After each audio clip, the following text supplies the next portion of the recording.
I wouldn't say that exactly, because even if they like shut him down, they have a lot of team fight on Liquid, like they pick Fastest too. So it's really, really difficult for VP to go high ground at all. And once this game goes like past 35 to 40 minutes, I think it's going to be really rough for... To push into the base. They just need the extra pick, and Virtus.pro already looking for one of those. Aggressively moving over, they want to contest Team Liquid's rune. And Liquid, well, they're not even coming for it. INVOKER is backing off. He doesn't want to fight this. So Solo will take the first rune. GH, okay, TP is coming in. The double crush from GH. Mind control will arrive as well. They want to fight this one out. The low life is on GH. Lil is burning. Kuro's doing the work. Lil will actually fall first, and maybe they get more, but GH is done. Ramses is in trouble. Solo wants to get out, but he's body blocked up. That Ogre just doesn't fit through the hole, and Ramses will back up. It's just the dream time for him. But no one's up a very long way. GH going to try and wrap around through the top. The Arctic Burn will slow him down. Solo, a quick stun as well. He is rather tanky. That's 8 armor they have to get through. But 8 armor is enough when you bring 3 heroes to attack. But then again, it's still taking so much. The fight that Liquid definitely do have the possibility of pulling off. Actually, TP in from GH. Yep, they're looking for their target. Solo was walking underneath that Radiant Observer ward. Support's coming in. Pasha has that level 3 Burrow Strike, so he's going to have the distance to try and escape it. Matubberman goes for the Chronosphere. Solo can land his stun, but with the Sunstrike kicking in, there's enough damage on Pasha. Sandstorms, but a bash! First. This is the natural progression for his hero. They're going mid. The TP in from Matubberman. They just want to chrono up no one. Guarantee the kill on the Viper, and they're going to get it. Nothing will keep that Viper alive. Damage going to come through from Team Liquid. You try and focus on one target. If Dazzle's not caught, then you've got Shallow Grave causing you problems. Kuro mid. Now, Kuro tries to hold himself in the Cold Embrace. He does have the Winter's Curse if he wants to use it, but he'll die anyway. The Scythe will decapitate him as GH moves back to the Tier 2 tower. So identifying the fact that their Team Liquid defense is really, really strong. This is VP finding a Frost Dragon. Oh, Wyvern, get wrecked. Okay, get cursed. Kuro, no, really? Sick. Very difficult for them to hold without Winter's Curse. It's mid and top for the bottom tower. Yeah, but if they get 2 towers, this is... Pasha, Epicenter, prepping up. He's going to blink and get the Burrow Strike. He's going to get it onto Miracle. Miracle losing life quickly, wants to go invis. Ramses, he just kills him. The Sandstorm damage, you said it was a high level. It burns through the INVOKER, who was in with the Darkseer Iron Shell, so Solo can farm underneath the tower, but Matubberman wants to fight him. Chronosphere is available, but double TPs are on the way. The Sunstrike won't connect, and they have to commit the Chronosphere. Ramses, the extra health, it won't be enough. Matubberman starts his time walk away. Mind control's a little bit too close, but the back will create a little bit more space, as well as the Surge. You actually see him changing his item build as well. Yep. So yeah, moving himself away from the 4-star, thinking that maneuverability would have been the better thing to start with. Now, realizing with the Epicenter, he needs more damage, but Matubberman needs to live. He's being attacked, the Scythe's available, but the stun from GH means there's no follow-up damage. Matubberman can time walk it off, not to mention chronoing up the Necro. Sunstrike will be off the money, and this means now Necro still having that Ghost Shroud available. They don't want to fight into this. The back and wall is nice. GH with a secondary crush, Solo taking too much damage. The Shallow Grave from Lil keeping him alive, and now the Meteorite Pasha will end up burning, and the curse! It's onto Necro! Solo with no one beating him down. There is another Shallow Grave, but the Death Pulse, as well as the Shadow Wave, giving so much regeneration to Virtus.pro, but it's still 3 kills going in favor of Team Liquid. No one being the big one, standing his ground with that fresh Maelstrom. He's got big DPS, mind control, protected by the Cold Embrace. Viper doesn't want him, but it looks like he's got no other choice to surge away from mind control, and the regeneration will keep him alive. And Team Liquid, Pasha's moving over. They'll get rid of the Obs and Sentry. And Liquid, this Roshan is pretty low. They kind of got to commit to this defensive weave from Lil, trying to make sure that VP do not take the damage from Matubberman. And well, Ramses, okay, not sure about that. TP, Chrono catches on the back lines. Pasha bringing in the damage. Burrow Strike into the pit. It's doing a lot of damage to Kuro, so there's no curse for this fight. The Darkseer back wall combining with Deafening Blast combo Miracle. It's done some damage, only enough to kill off the Ogre Magi. Acceptable casualty. Remember this phrase as Ramses, he stands his ground, set up towards the end. Not enough mana for his ultimate. The Sunstrike, it connects! Rampy's so low, he's going to steer clear of the Angels before potentially he dies. GH able to surge away. Miracle, not so lucky. No one able to track him down, but Matubberman, all he could do was watch. And now it's Virtus.pro to do all the... They can try to steal it with the Slardar.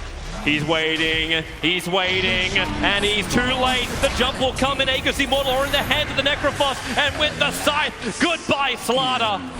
Execution on public display. Wyvern trying to run back up to the hill, does not have a TP available, so Kuro will have to sit here for 41 seconds. In the the panel put a 40-minute clock on this game, and it feels right. But Virtus.pro, here comes the push. Observer ward down, they see in deep, an aggressive weave, actually connecting onto 3 heroes. The Observer ward scattered out the smoke as well, so Virtus.pro knows what's coming, but that's why they put the Aegis Immortal Ramses in the front line. They want to burn out his mana. He does have a lot of one charges up his sleeve. In fact, now with the pipe, they jump in further. The tier 3 tower is falling. VP, are they happy with this? Can they force more? Where is the control? Mind control, stunned up on the side. Partial will get the follow-up Burrow Strike. They have the scythe available. Protection is available, however, and the Chronosphere may be catching the back lines. This fight in 3 different pieces at the moment. The back wall is there from Man. They're able to get the kill onto the Dazzle, so at least that save is gone. The Virtus.pro, they are standing their ground. Miracle needs to do some damage, but can he really do it? He's losing his support. Kuro will fall to no one, and now Matamaman in the middle of the fight. They trigger the Linkosphere. They're looking for more control, and they may just have it. Matamaman jumps away. Remember the battle. No one with his BKB able to battle into GH. He'll bring him down, but more importantly, they're looking towards the mid-racks. Team Liquid, 3 heroes down with no buybacks available, and Virtus.pro, 27 minutes in. Team Liquid, they're coming out once more now. They've smoked up with 5. They do not have Chronosphere, but they want to come from the northern side. Smoke will break. They look towards the back lines of Virtus.pro as Virtus.pro just do the same thing again. Aegis Immortal Necro on the front lines. They don't have Epi, but they don't have Chrono. No one is like, come at me, bro. He's just running. He just ran up there with a haste. He doesn't care. Yep. Liquid's got to do something now. Matamaman's looking for the back line. 8 seconds. 8 seconds until you have it for the Sentry Ward. They see Matamaman. They'll trigger the Linkosphere. Mind control wants to come out. Get that Iron Shell burn. The fact with 3-man wall. It could be nice for the side. It doesn't execute Matamaman again. He's able to time walk it up, but the Chronosphere is huge. It catches SK. It catches Necro. The Aegis Immortal. It's going to pop. Matamaman's lost so much life. The curse is on the Viper. So no one standing his ground, but he's just so bloody tanky. They've already turned around this fight. Matamaman, he time walks up the damage, but he can't time walk off all of it. He's still trying to run back out of the cover of Shadowblade, burning to the Radiance, burning to the Heartstopper Aura, and gets hit by the Death Pulse. 3 heroes down. INVOKER has buyback, and they're scrambling everything. VP claim a second lane of racks, sub 30 minutes, put on the aggressive weave. All that armor rising and rising. They can go for the GG push and try and force a third deciding game in this lower bracket of TI7. Got about 15 seconds for the slaughter. They're not going to be able to end the game here, but they'll take whatever they can get. These shrines, just get a little bit of extra influx of money, and then probably get this secondary building. No, never mind. They have to try and contest Roshan. It's this or nothing. If they lose this fight, the game is done, and they know it. So GH wants the target. Blinks up, gets the crush. It's over on Lil. Glimmer Cape will allow him to escape. Ramses wants to blink down as Faceless Void looks in the pit and realizes no one is there. Is Kura getting caught out in the mid lane? The Orchid is out. The Scythe will execute him. 75 seconds without him, and the bigger pickoff is Matamaman in the river. A time lock can get him up the hill, but still the control is so much tornado. It can actually create space with the Chronosphere, but the damage just doesn't exist. GH is locked at the tree line. 3 heroes gone. This could be the game. Liquid needed the fight. They needed the win. And right now, VP can just go mid and take the tier 4 towers. 38.7 a second. It's not too shabby. Miracle. At least can EMP burn him out. Ramses, he didn't actually take the Aegis Immortal. That's in the hands of Viper.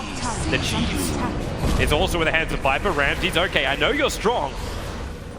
So let's not 1v5. Burrow Strike in from Pasha, trying to catch out Mind Control. Already the 4-star getting him further away. Viper having insane attack range. And Matamaman needs to do something about him, and he knows it, but it's an Aegis Immortal Viper. With Weave already kicking in, his armor just keeps racking up higher and higher. And he's skilled the attack range talent. So this Viper has an attack range of, what's that, 790 with Bloodlust. In comparison, the tower has 700, so no one can actually hit the tower from outside its range, which is this. Are we looking at Sniper? And he's flapping his wings pretty fast, I gotta say. This is very impressive. That's really, don't do that. That's what it looks like, man. He's going too fast for a natural Viper. And then trying to stop him. There goes the tier 3 tower. But someone's even having to time walk just to get rid of it. He gets hit by the weave. So is no one. So that armor once again starts its climb, trying to repair the damage that is done from the amplification. And no one is just bait. They want Liquid to initiate. They want Liquid to use abilities on him, and it's not happening. The Burrow Strike. Wyvern walks out way too far. The Scythe will kill him off. The Chronosphere is beautiful. Catching 3. Miracle. Do you have the damage? Well, the Necro is down. At least they've got a chance to do this, but now you actually have Viper back up again. Necro moves to front. lines. Slider gets pushed away, but he'll go down, and it looks like an inevitable win here for Virtus.pro. Pasha lacquering on the epicenter. They reveal Miracle with the dust. 4 heroes gone, and GG, well played. We Virtus.pro, or will it be Liquid? Very well executed strategy there from Virtus.pro. I think Liquid still played a good game. They got the combos off that they could. They had good movements in the early game, barely got killed. Played the lanes pretty well considering what VP's matchups were. But this kind of strategy in this patch, we've seen VP have great success with it. Just these tanky heroes with the backline keeping them alive. And even with all of this damage that Liquid have, it's still not enough, man. Like,